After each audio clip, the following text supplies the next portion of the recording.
Hello बच्चों, good morning all of you. कैसे हो सब लोग? देखो, अपन ने टोटल 4 स्लाइडें बनाई थी, अपनी 4 वीडियो अपन ने बनाए थे कुछ महत्वपूर्ण प्रश्न के, है ना, जिसमें अपने बहुत अच्छे अच्छे प्रश्न कंप्लीट किए। अब मैं सोच रहा था कि एक दो पेपर आपको ऐसे देखूं जो आपके प्रीवियस ईयर के जो पेपर हैं उनको अपन सोल्व करते हैं, जिससे आपको पता लगेगा कि प्रश्नों का स्तर क्या होता है। यानी कि 2022 का जो पेपर है वो आज अपन सोल्व करेंगे।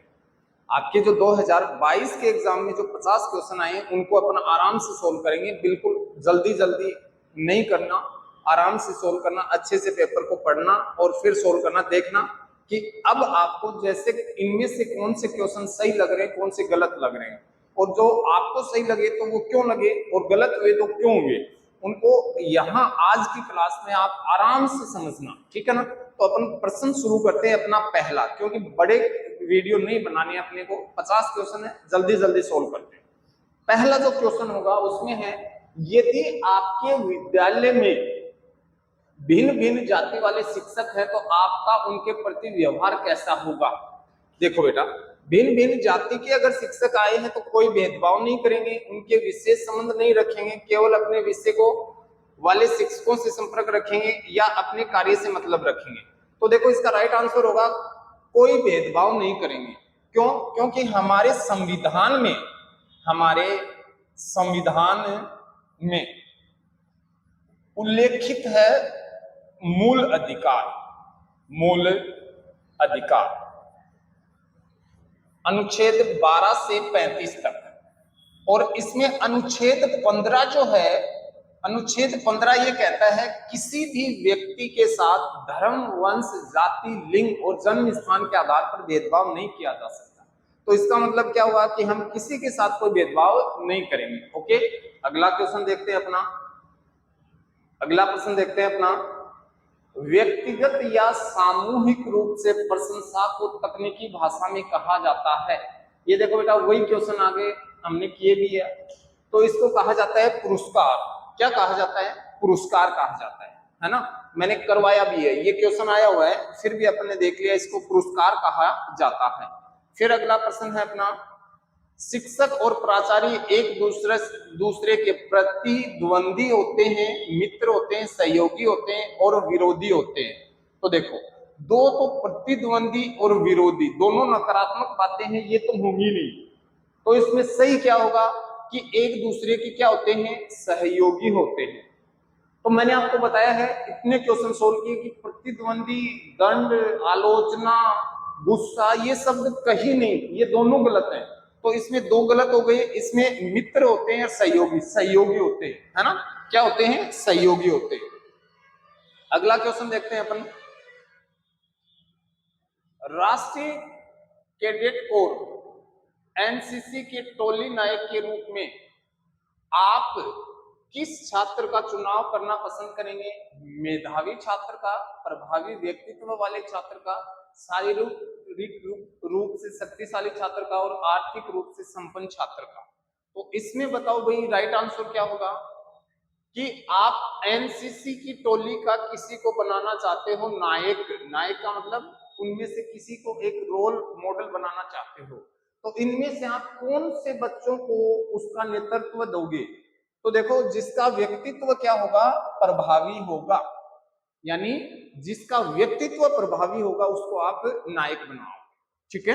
व्यक्तित्व प्रभावी, पर्सनैलिटी जिसकी अच्छी होगी उसको बनाओगे, है ना? अगला प्रश्न देखते हैं अपना।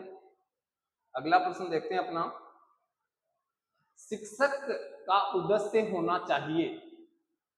शिक्षक का उद्देश्य होना चाहिए, यानी कि आप कक्षा में गए और शिक्षक बन गए, आपका उद्देश्य क्या होगा? क्या उद्देश्य होगा? परीक्षा उत्तीर्ण कराना, यानी कि जो बच्चे आ रहे हैं उनको केवल परीक्षा पास करवाना, छात्रों का सर्वांगीण। अरे अभी बताया था, जहां नाम आ जाए सर्वांगीण उसको बिना सोचे समझे कर देना। मैंने बताया ना कि जहां नाम सर्वांगीण आ जाए उसको बिना सोचे समझे कर दो, सोचने की जरूरत नहीं है ना? फिर अगला प्रश्न है अपना, वर्तमान परिस्थितियों में शिक्षक नेता के लिए सादा जीवन और उच्च विचार का सिद्धांत है। मूर्खतापूर्ण, अनुपयोगी, उचित या कल्याणकारी? क्या होगा बताओ? वर्तमान परिस्थितियों में शिक्षक नेता के लिए सादा जीवन और उच्च विचार का सिद्धांत मूर्खतापूर्ण है या अनुपयोगी है या उचित है या कल्याणकारी है? तो इसका राइट आंसर क्या होगा? कल्याणकारी। सबसे सकारात्मक बात क्या है? कल्याणकारी। कल्याणकारी होगा, क्योंकि मूर्खतापूर्ण तो बात ही मैंने कहा, नकारात्मक तो आपको सोचना ही नहीं है, तो इसमें क्या होगा? कल्याणकारी। ठीक है, अगला प्रश्न देखते हैं अपन। अगला प्रश्न देखते हैं अपना, नेता का समय है परिवार के लिए, मित्रों के लिए, देश के लिए और सोने के लिए, है ना? आप करोगे सोने के लिए है ना? और जो मित्रों को समय देगा तो वो नेता किस लिए, है ना? तो किसके लिए होगा बेटा? देश के लिए। नेता का समय किसके लिए होता है? देश के लिए होता है ना? ये एकदम से आसान भाषा के क्वेश्चन, एकदम से आसान, है ना? आप अध्यापन व्यवसाय की प्रगति के लिए सर्वोच्च महत्व प्रदान करेंगे। आप अध्यापन व्यवसाय की प्रगति के लिए सर्वोच्च महत्व प्रदान करेंगे। उच्च कोटि का कक्षीय शिक्षण कार्य, अधिकाधिक ट्यूशन कार्य, उत्तम पुस्तकों का लेखन या शिक्षण कार्य में पलायन। अब देखो बेटा, ये पलायन शब्द गलत है, ये पलायन शब्द गलत है। तो क्या करोगे? उच्च कोटि का कक्षीय शिक्षण कार्य, यानी कक्षा कक्ष में आप श्रेष्ठ शिक्षण कार्य करवाओगे। उच्च कोटि का कक्षीय शिक्षण कार्य करवाओगे। ठीक है, अगला प्रश्न देखते हैं अपन। निम्नांकित में से शिक्षक के कौन से निजी गुण शिक्षण को प्रभावित नहीं करते? निम्न में से शिक्षक के कौन से निजी यानी कि खुद के, निजी यानी खुद के, निजी यानी खुद के जो गुण हैं वो आपके शिक्षण कार्य को प्रभावित नहीं करेंगे? संवेदनशीलता, सामाजिक कुशलता, दयालुता और प्रबंधन क्षमता। तो देखो बेटा, इसमें जो आपके निजी गुण, दयालुता जो है ना, वो शिक्षण को प्रभावित नहीं करेगा। आप अच्छे से प्रबंधन करना नहीं जानते तो शिक्षण को प्रभावित करेगा। आप में संवेदनशीलता नहीं है तो प्रभावित करेगा, और सामाजिक कुशलता नहीं है तो भी आपको प्रभावित करेगा, शिक्षण कार्य को प्रभावित करेगा। लेकिन अगर दयालुता की भावना नहीं है आपके अंदर तो वो आपके शिक्षण को प्रभावित नहीं कर सकता, वो आपके जीवन को प्रभावित कर सकता है, शिक्षण कार्य को प्रभावित नहीं कर सकता। ओके, अगला प्रश्न देखते हैं हम। अगला प्रश्न देखते हैं, कक्षा में उचित संप्रेषण हेतु, कक्षा में उचित संप्रेषण हेतु आवश्यक है कि आपका व्यवहार पूर्ण रूप से नाटकीय पूर्ण हो। सत्य है, असत्य है, संभवतः सही है या कह नहीं सकते। इसका मतलब क्या है कि कक्षा में उचित संप्रेषण हेतु आवश्यक है कि आपका व्यवहार पूर्ण रूप से नाटकीय पूर्ण हो, यानी कि आप कक्षा कक्ष में क्या करवाना चाहते हो? बच्चों को संप्रेषण, क्या करवाना चाहते हो? संप्रेषण। तो क्या आप नाटक करोगे? क्या केवल नाटक करोगे? नहीं करेंगे भाई, नाटक कैसे करेंगे? तो ये बात क्या है? असत्य है। क्या है? असत्य है। ठीक है, अगला प्रश्न देखते हैं। संप्रेषण व्यापक रूप में पशु पक्षियों व मनुष्यों के मध्य विद्यमान होता है, होता है क्या? फिर केवल मनुष्यों में विद्यमान होता है, या प्रकृति में सर्वत्र विद्यमान होता है, या प्रकृति और मनुष्य में समान रूप से विद्यमान होता है? ध्यान से पढ़ो बेटा, क्या पूछ रहा है? संप्रेषण। क्या पूछ रहा है? संप्रेषण। संप्रेषण का मतलब कम्युनिकेशन, और कम्युनिकेशन में देखो मैंने आपको बताया था कि एक तो होता है सेंडर और एक होता है रिसीवर, और सेंडर और रिसीवर होंगे तभी संप्रेषण होगा। तो देखो, पशु पक्षी और मनुष्यों के मध्य विद्यमान होता है, केवल मनुष्यों के मध्य विद्यमान होता है, गलत बात है। प्रकृति में सर्वत्र, सर्वत्र नहीं होता है भाई, सर्वत्र नहीं होता है, और प्रकृति और मनुष्यों में समान रूप से विद्यमान होता है, नहीं होता है। इसका मतलब क्या हुआ कि समान रूप से विद्यमान नहीं होता है भाई। कम्युनिकेशन तब होगा जब आप कम्युनिकेशन करना चाहोगे, समान रूप से विद्यमान नहीं होता है। इसका मतलब पशु पक्षियों व मनुष्यों के मध्य विद्यमान होता है, विद्यमान होता है, जब वो करना चाहेगा कर लेगा। ओके, ठीक है, अगला क्वेश्चन देखते हैं। आपके मित्र का पुत्र आपकी कक्षा में पढ़ता है, उसके प्रति आपका व्यवहार है। आपके दोस्त का कोई बच्चा है, वो आपकी कक्षा में पढ़ रहा है, तो उसके प्रति व्यवहार होगा अनुशासित, पक्षतापूर्ण, सामान्य छात्र की भांति और पुत्र की भांति। तो देखो बेटा, ये दो बातें गलत है, ये दो बातें बिल्कुल गलत है। तो इसका राइट आंसर क्या होगा? सामान्य, जो बाकी छात्र है, कक्षा कक्ष के सभी छात्र हैं, उन्हीं के समान होगा आपका व्यवहार, सामान्य छात्र की भांति होगा, है ना। जो सामान्य छात्र हैं उनकी भांति होगा, ठीक है। आकस्मिक निरीक्षण पद्धति से गुणात्मक सुधार संभव है, यानी कि आकस्मिक जो गुणात्मक पद्धति से, आकस्मिक निरीक्षण पद्धति से गुणात्मक, क्वालिटिव गुण, है ना, संभव है। शिक्षक व विद्यार्थियों पर रोक डाला जा सकता है, ये शब्द गलत है बेटा, रोक। विद्यार्थी सदैव भयभीत बने रहते हैं, बिल्कुल गलत है ना, ठीक है। अगला देखो, विद्यार्थियों के अनुशासन, गृह कार्य, अधिगम स्तर पर दृष्टि बनी रहती है, ये ठीक है। विद्यार्थियों के पारस्परिक सामंजस्य एवं अधिगम स्तर को सुविकसित किया जा सकता है ना। तो पारस्परिक सामंजस्य का कोई रोल नहीं होता है, ये शब्द गलत है। तो इसमें राइट आंसर क्या होगा? विद्यार्थियों के अनुशासन, गृह कार्य, अधिगम स्तर व दृष्टि पर दृष्टि बनी रहती है। अगला प्रश्न देखते हैं अपन। शिक्षक के लिए विद्यार्थी का मूल्यांकन कार्य करना इसलिए आवश्यक हो जाता है क्योंकि इसके लिए विद्यालय उसे वेतन का भुगतान करता है। यह सरकार के सेवा निर्देशों में उल्लेखित होता है। इससे विद्यार्थी की अधिगम क्षमता का ज्ञान होता रहता है और अधिगम क्षमता एवं उपचारात्मक शिक्षण स्थिति दोनों में सामंजस्य बना रहता है। तो क्या होगा भाई, बताओ इसमें आप राइट आंसर क्या होगा? किसके लिए विद्यालय उसे वेतन का भुगतान करेगा, या सरकार के सेवा निर्देशों में उल्लेखित है, या इससे विद्यार्थियों की अधिगम क्षमता का ज्ञान होता है, या अधिगम क्षमता एवं उपचारात्मक स्थिति दोनों में सामंजस्य बना रहता है। तो बेटा, उपचारात्मक स्थिति यानी कोई बच्चा है, उसको कहाँ समस्या हुई और उस समस्या का आपने जो निदान किया है उसको बोलते हैं उपचारात्मक शिक्षण, रेमेडियल टीचिंग। उपचारात्मक शिक्षण, बच्चा कोई शब्द है उसको पढ़ने में समस्या कर रहा है, तो उस समस्या का आप सुधार करोगे, वो होती है उपचारात्मक शिक्षण। तो राइट आंसर क्या होगा अपना? उपचारात्मक शिक्षण। ओके।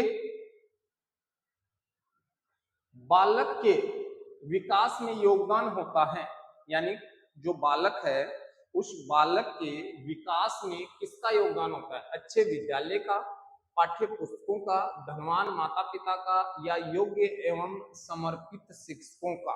तो इसमें होगा बेटा, देखो, योग्य एवं समर्पित शिक्षकों का, ठीक है ना, कि बालक का अगर विकास होता है तो उसमें योग्य और समर्पित शिक्षक होते हैं। अगला क्वेश्चन देखो अपना। उत्तम नेता के गुणों के विकास के लिए सबसे प्रमुख माध्यम है राजनीतिक मंच, स्कूल, घर और फिल्म हॉल। बताओ भाई, बताओ भाई। उत्तम नेता के गुणों के विकास के लिए सबसे प्रमुख माध्यम होता है बेटा स्कूल।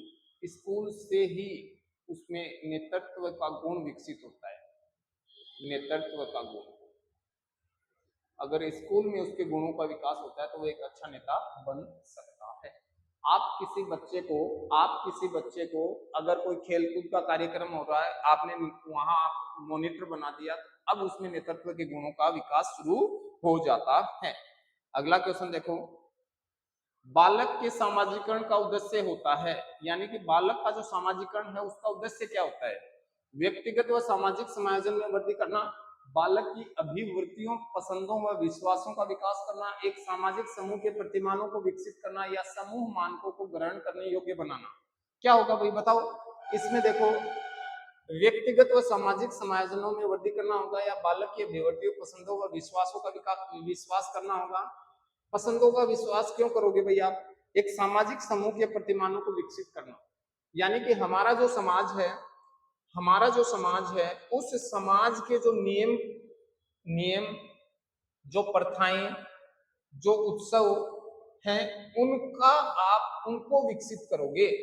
यानी कि जो प्रतिमान का मतलब होता है जहां उसके नियम, कायदे, प्रथाएं जो भी हैं वहां उनको आप विकसित करोगे, ठीक है ना। अगला क्वेश्चन। अगला क्वेश्चन देखते हैं अपन।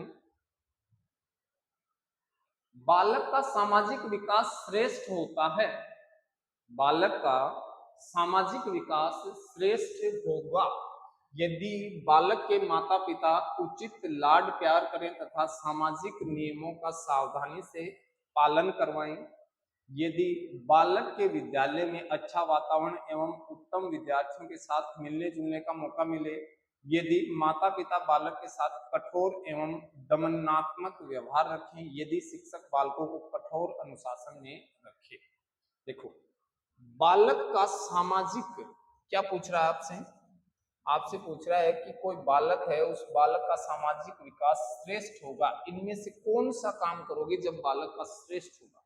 देखो बेटा, अनुशासन में कभी भी सामाजिक विकास नहीं होता है, और कठोर और दमन की बात मैंने आपको पहले ही बता दी। यदि बालक के विद्यालय में अच्छा वातावरण है एवं उत्तम विद्यार्थियों के साथ मिलने जुलने का मौका दें, केवल विद्यार्थियों के मिलने जुलने से सामाजिकरण का विकास नहीं होता है, पूरे समाज से होता है। इसके लिए क्या करेंगे? यदि बालक के माता पिता उचित लाड प्यार करें तथा सामाजिक नियमों का सावधानी से पालन करवाएं, क्योंकि संस्कारों का निर्माण अपने परिवार से ही होता है।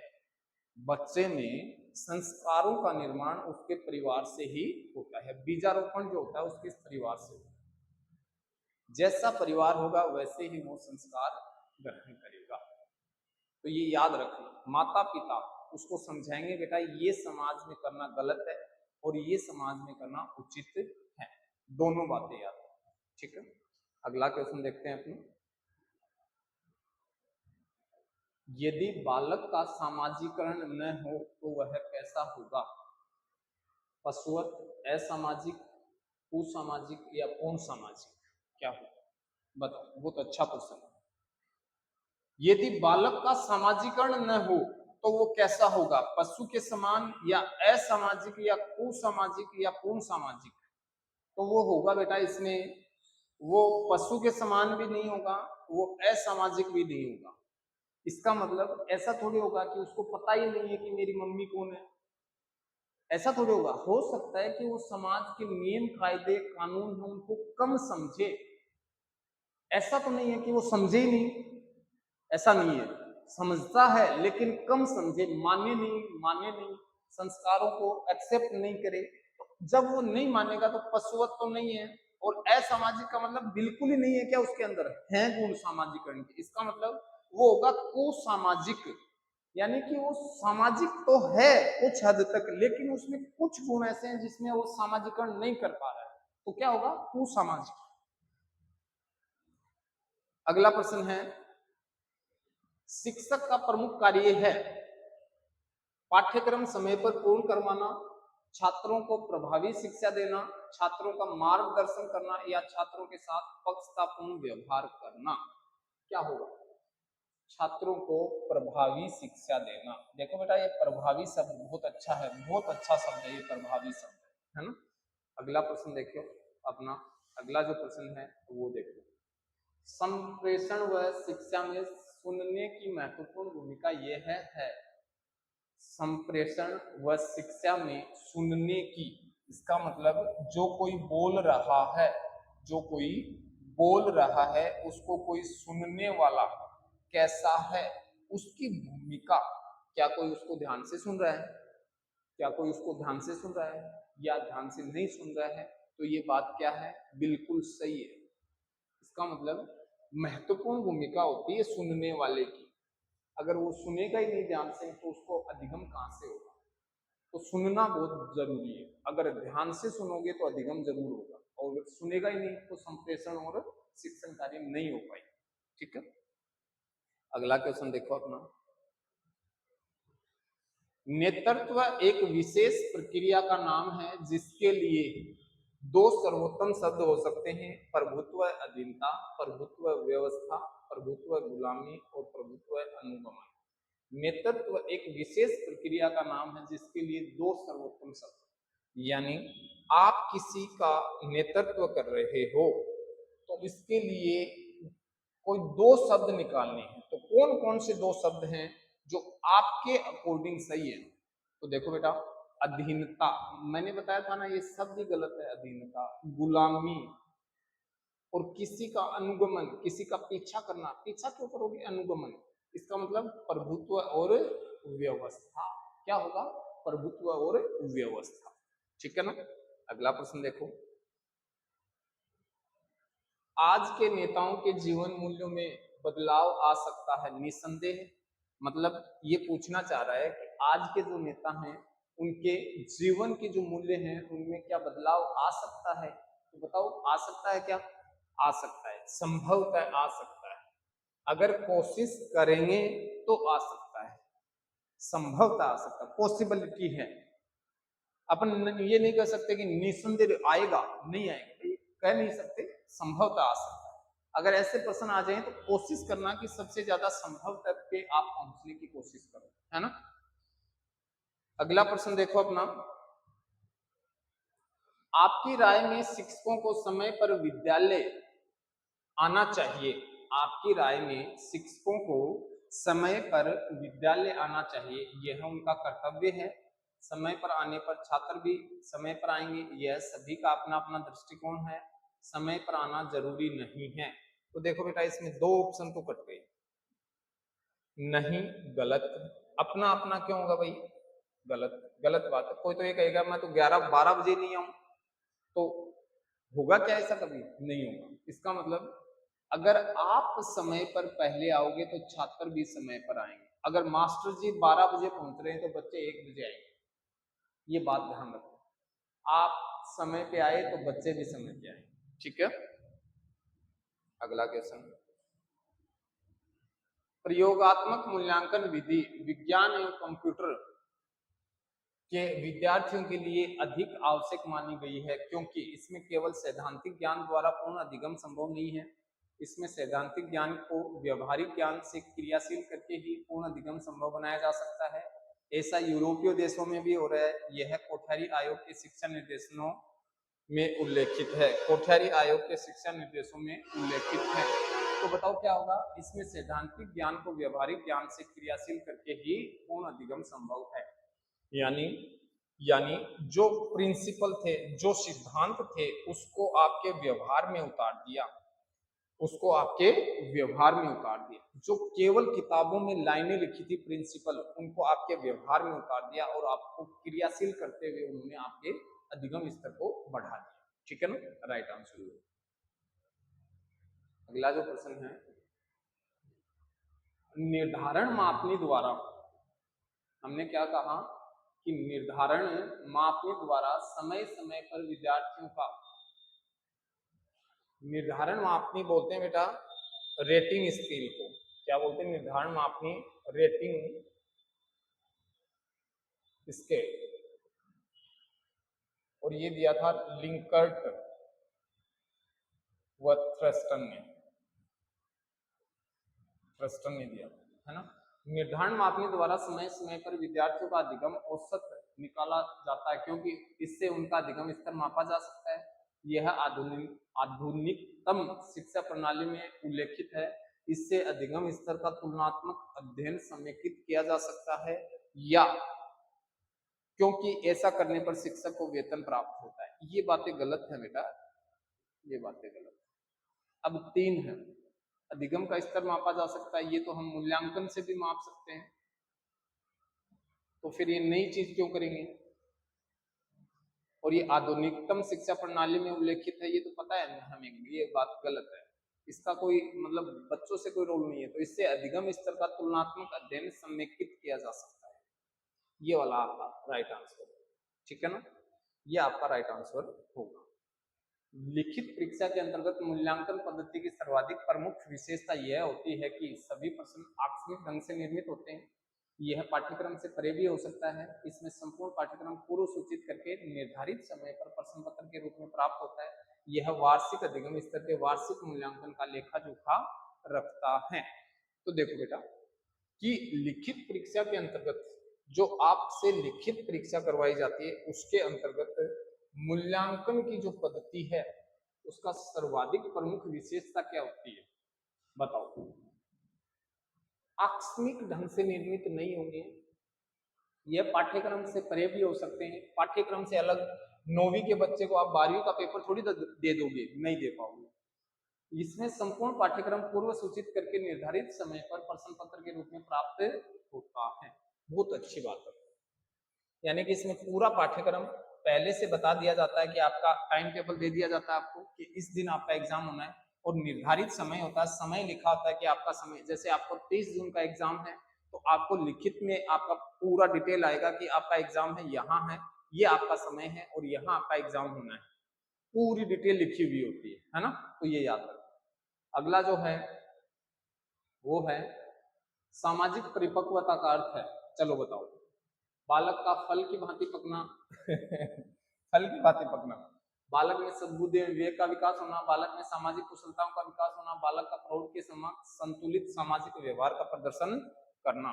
तो क्या होगा भाई, ये तीनों बातें ठीक है, लेकिन इनमें सबसे ठीक है कुशलताएं, कुशलताओं का विकास करना, सामाजिक जो कुशलताएं हैं उनका विकास करना, सामाजिक कुशलताओं का विकास करना।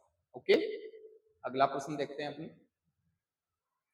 बालक बालिकाओं के सामाजिक विकास का आधारभूत अभिकरण कहा जाता है, यानी जो बालक और बालिकाएं हैं उनके सामाजिक विकास का आधारभूत अभिकरण, अभिकरण मैंने बताया था ना आपको, संस्थाएं बताई थी, विद्यालय, माता पिता एवं परिवार, समुदाय या जन संचार माध्यम।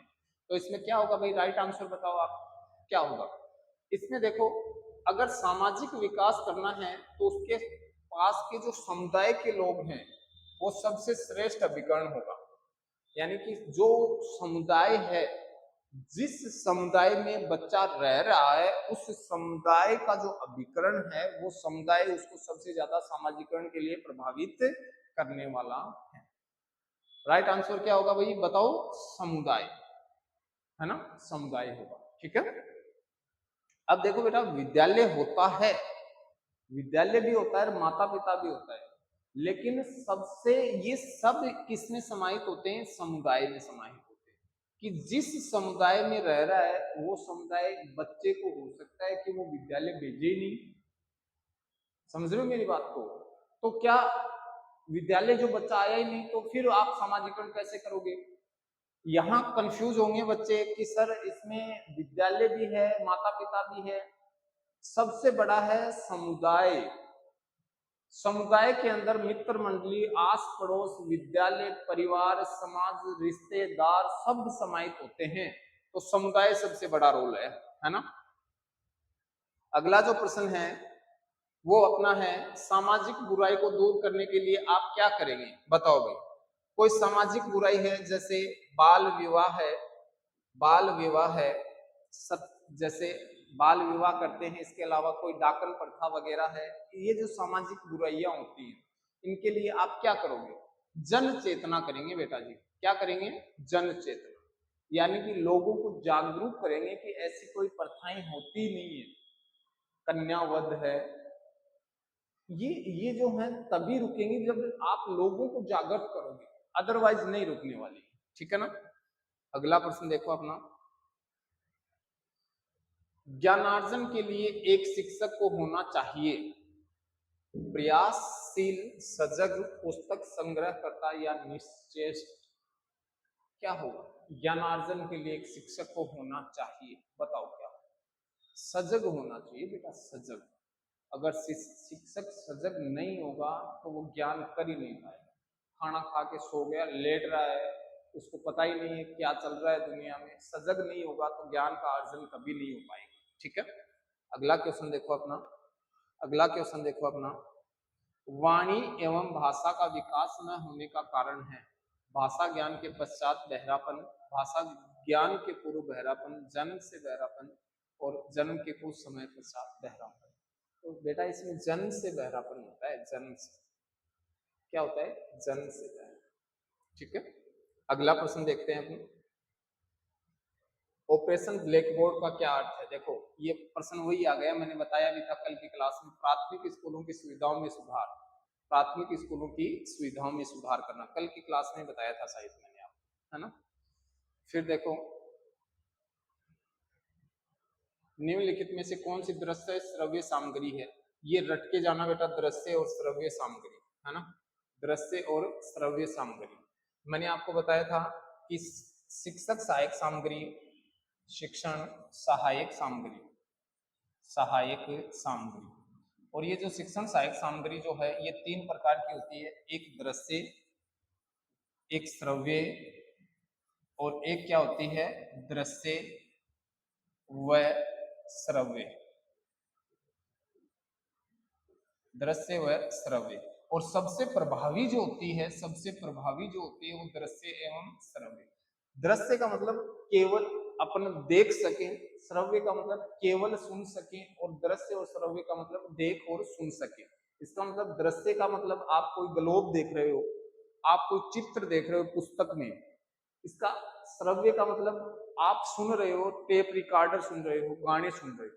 और दृश्य और श्रव्य का मतलब आपका जो मोबाइल है, आपका जो टेलीविजन है, ये कौन होंगे, दृश्य और श्रव्य। तो सबसे प्रभावी कौन सा होगा, जो सुने भी और जो दिखे भी। इसमें देखो टेलीविजन होगा, क्या होगा, टेलीविजन।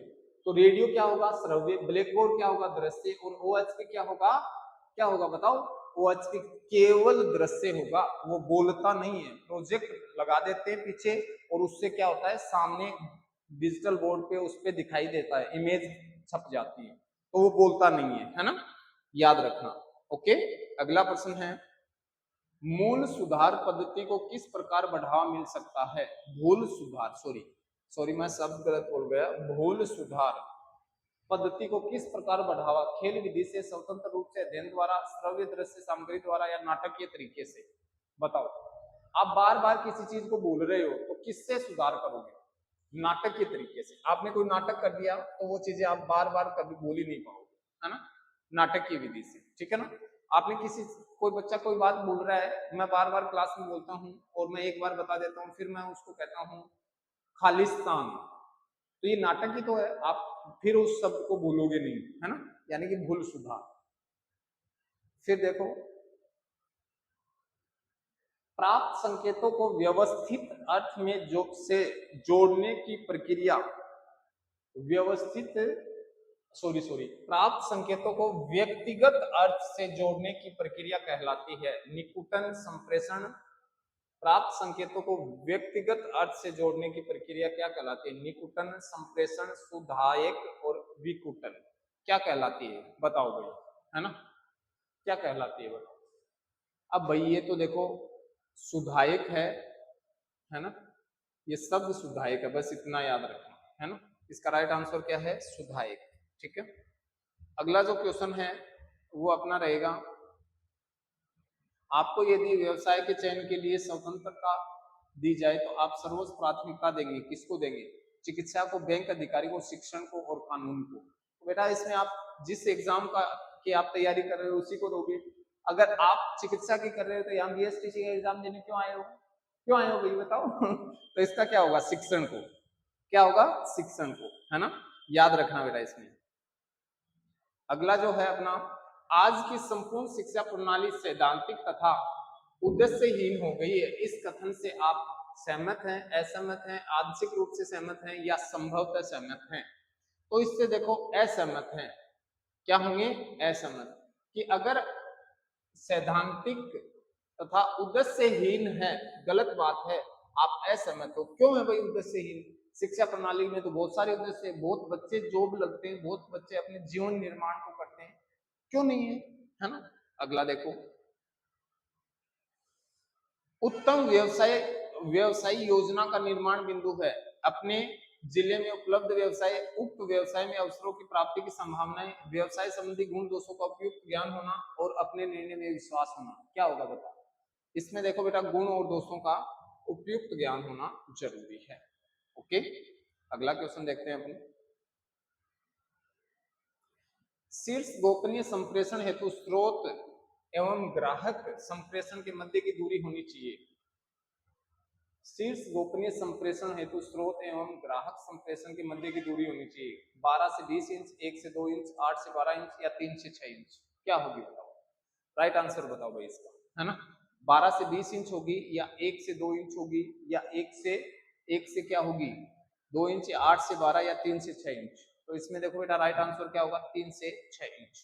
ओके, अगला क्वेश्चन देखते हैं अपन, गृह कार्य छात्रों को स्वाध्याय प्रेमी तो बनाता है, परंतु इसके साथ साथ छात्रों में तर्क शक्ति, विचार शक्ति उत्पन्न करता है ना। थकान नहीं करेगा, घूमने की प्रवृत्ति कम कर देता है, कोई मतलब नहीं है, मनोरंजन की भावना को कम कर देता नहीं, पहला होगा, ठीक है, फर्स्ट होगा। ओके, अगला क्वेश्चन देखते हैं अपन। जब कोई विद्यार्थी अप्रासंगिक प्रश्न पूछता है तो आप क्या करेंगे?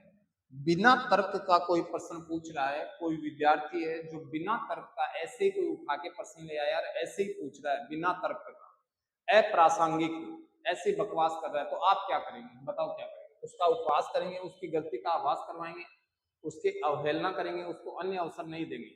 बताओ भाई क्या होगा राइट आंसर? तो देखो बेटा, उसको अन्य अवसर नहीं देंगे, ये गलत बात है, अवहेलना करेंगे गलत बात है, उपहास करेंगे गलत बात है, उसकी गलती का आभास कराएंगे, उसको उसकी गलती का आभास करवाएंगे। अगला प्रश्न देखो अपना। कक्षा में पढ़ाते समय एक छात्र ने आपसे एक प्रश्न पूछा जिसका उत्तर आपको मालूम नहीं है, ऐसी दशा में आप क्या करेंगे? उसे डांट कर बिठा देंगे, प्रश्न को गलत कहकर चुप कर देंगे, उसके प्रश्न का यथासंभव उत्तर देंगे, दूसरे दिन उत्तर बताने का वायदा करेंगे? मैंने कल भी करवाया था बेटा ऐसा क्वेश्चन, यही होगा कि बेटा आज मुझे पता नहीं है, कल इसका उत्तर देखूंगा और आपको कल बताने का प्रयास करूंगा, यही होगा बेटा। सर्वज्ञ इस दुनिया में कोई नहीं है, ठीक है। अगला प्रश्न देखो अपना। भारत एक धर्मनिरपेक्ष राष्ट्र है, आप एक शिक्षक के रूप में छात्रों को सभी धर्म के उत्सव पर शुभकामनाएं देंगे, केवल अपने धर्म के उत्सव पर शुभकामनाएं देंगे, किसी भी धर्म के उत्सव पर शुभकामनाएं नहीं देंगे? आपके विचार में छात्रों के धार्मिक उत्सव में आपका कोई लेना देना नहीं है। धर्म निरपेक्ष, निरपेक्ष का मतलब होता है आप किसी भी धर्म के लिए कोई बाध्यता नहीं लेके आओगे, सब अपने अपने धर्म को मानने के लिए, अपनी प्रथाओं को मनाने के लिए स्वतंत्र हैं। तो क्या होगा, छात्रों को सभी धर्म के उत्सव पर शुभकामनाएं देंगे, है ना। ओके, अगला क्वेश्चन देखो। शिक्षा मनोविज्ञान के अध्ययन से शिक्षक को क्या लाभ हो सकता है? बाल विकास का ज्ञान हो सकता है, व्यक्तिगत रूप से स्वस्थ व सुंदर रहता है, आध्यात्मिक ज्ञान हो सकता है, या बालकों की मनोवृत्ति समझने में सहायक होता है? बताओ भाई क्या होगा, है ना। तो इसमें देखो बेटा दोनों गलत है। आध्यात्मिक ज्ञान आपको कोई धार्मिक संस्थान से होगा, धार्मिक संस्थान से, ठीक है ना। दूसरा स्वस्थ और सुंदर, गलत बात है, उसको उसके बाल विकास का ज्ञान हो जाता है और उसकी मनोवृत्ति समझने में सहायक, यानी कि मनोवृत्ति समझी जाती है कि बच्चा आपसे कक्षा कक्ष में क्या चाहता है, वो मनोवृत्ति समझी जाती है, ठीक है। अगला क्वेश्चन देखो। विद्यार्थी तथा आम श्रोता में कोई अंतर नहीं, उक्त उक्ति से आप सहमत हैं, असहमत हैं, या कम सहमत है, या अनिश्चित है? बेटा विद्यार्थी और आम श्रोता क्या एक ही होता है? नहीं होता बेटा, बिल्कुल नहीं होता, असहमत है। विद्यार्थी तो बहुत जिज्ञासु प्रवृत्ति का होता है, आम श्रोता मतलब आप कहीं से निकल रहे हो, आपके कानों में कुछ बातें आई, आम श्रोता हो, सुना तो सुना, नहीं सुना तो नहीं सुना, कोई जरूरी थोड़ी है ना। अगला क्वेश्चन। आप सृजनात्मकता के विकास हेतु कौन सी शिक्षण विधि अपनाएंगे? बताओ। समस्या समाधान विधि, कहानी विधि, व्याख्यान विधि, या व्यक्ति इतिहास विधि? बताओ। देखो इसमें राइट आंसर होगा समस्या समाधान विधि, और व्यक्ति इतिहास विधि दी थी टाइडमैन ने। किसने दी थी? टाइडमैन। इसको बोलते हैं case study, case study. Case study किसने दी थी? टाइडमैन, है ना। अगला क्वेश्चन देखो अपना। स्वयं की रुचि निर्भर होनी चाहिए, माता पिता पर, समाज पर, मित्रों पर, या स्वयं पर? बताओ। स्वयं की रुचि स्वयं पर निर्भर होनी चाहिए, है ना। किस पर होनी चाहिए? स्वयं के ऊपर। अगला प्रश्न है अपना। विद्यार्थियों में नैतिकता के विकास के लिए आवश्यक है, नैतिक मूल्यों का आप विकास करना चाहते हो तो उनमें सबसे ज्यादा क्या आवश्यक है? पारिवारिक माहौल, धार्मिक व्याख्यान, ईश्वर में आस्था, या अच्छे बुरे का अंतर महसूस करना? नैतिकता का मतलब होता है बेटा अच्छे बुरे का अंतर महसूस करना। अगला क्वेश्चन देखो अपना।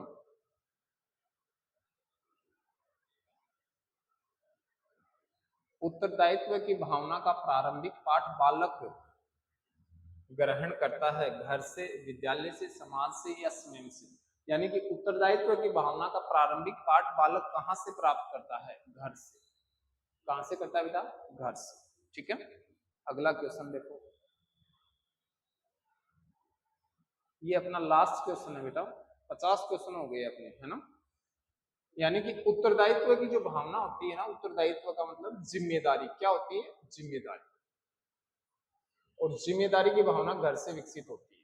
तो बेटा इसी के साथ देखो, ये अपना 2022 का जो पेपर था वो पेपर मैंने सोल्व करवाया। लगभग क्वेश्चन आपको बहुत अच्छे से आ रहे हैं, लगभग क्वेश्चन, एक आधा क्वेश्चन ऐसा है वो आपको सिलेक्शन से रोक भी नहीं सकता, वो क्वेश्चन आपको सिलेक्शन से रोक भी नहीं सकता। तो आराम से जो क्वेश्चन आपको सही आ रहे हैं उनको आराम से सोल्व करना, लेकिन इसमें दृष्टिकोण आपको सकारात्मक रखना है।